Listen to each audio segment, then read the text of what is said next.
بسم اللہ الرحمن الرحیم، صلو علی الحبیب۔ نماز اور رسول اللہ صلی اللہ علیہ وسلم۔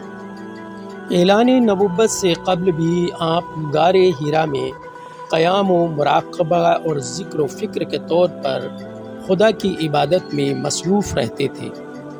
نزول وحی کے بعد ہی آپ کو نماز کا طریقہ بھی بتا دیا گیا۔ پھر شب معراج میں نماز پنجگانہ فرض ہوئی۔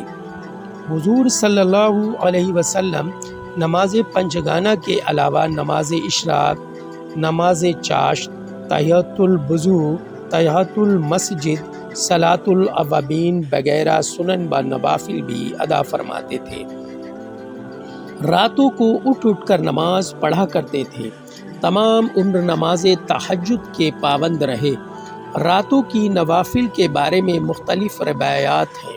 بعض روایاتوں میں یہ آیا ہے کہ آپ نماز عشاء کے بعد کچھ دیر سوتے، پھر کچھ دیر تک اٹھ کر نماز پڑھتے، پھر سو جاتے، پھر اٹھ کر نماز گز کے صبح تک یہی حالت قائم رہتی۔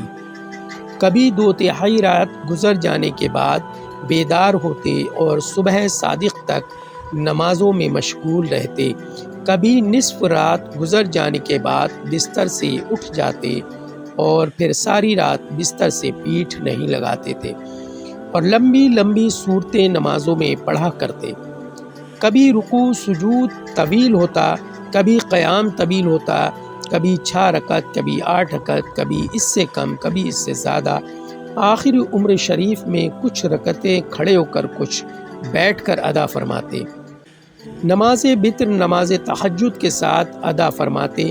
رمضان شریف خصوصاً آخری عشرے میں آپ کی عبادت بہت زیادہ بڑھ جاتی تھی۔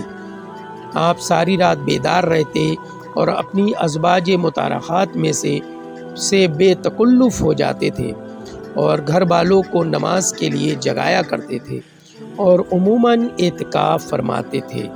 نمازوں کے ساتھ ساتھ کبھی کھڑے ہو کر، کبھی بیٹھ کر، کبھی سر بسجود ہو کر نہایت محبت سے جاری اور گرایا ببقع کے ساتھ گڑ گڑا کر راتوں میں دعائیں بھی مانگا کرتے۔ رمضان شریف میں حضرت جبرائیل علیہ السلام کے ساتھ قرآن عظیم کا دور بھی فرماتے تھے اور کبھی کبھی ساری رات نمازوں اور دعاؤں میں کھڑے رہتے، یہاں تک کہ پائے اقدس میں برم آ جایا کرتا تھا۔